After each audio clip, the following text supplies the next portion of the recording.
29 June 2025 তারিখ রাতে RAB 11 CPC-2 একটি বিশেষ আভিযানিক দল গোপন সংবাদের ভিত্তিতে কুমিল্লা জেলার সদর দক্ষিণ মডেল থানাধীন মনোহরপুর এলাকায় বিশেষ অভিযান পরিচালনা করে। 29 জুন 2025 তারিখ রাতে র্যাব 11 CPC-2 একটি বিশেষ আভিযানিক দল গোপন সংবাদের ভিত্তিতে কুমিল্লা জেলার সদর দক্ষিণ মডেল থানাধীন মনোহরপুর এলাকায় বিশেষ অভিযান পরিচালনা করে। অভিযানে একটি বিদেশি পিস্তল, একটি ম্যাগাজিন ও 1 রাউন্ড গুলি উদ্ধার করা হয়। এ সময় অজ্ঞাতনামায় একজন আসামি পালিয়ে যায়।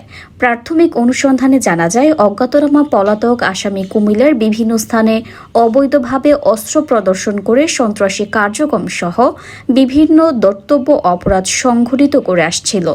উক্ত বিষয়ে অজ্ঞাতনামা পলাতক আসামির বিরুদ্ধে কুমিল্লা জেলা সদরের দক্ষিণ মডেল থানায় আইনানুগ ব্যবস্থা গ্রহণ প্রক্রিয়াধীন।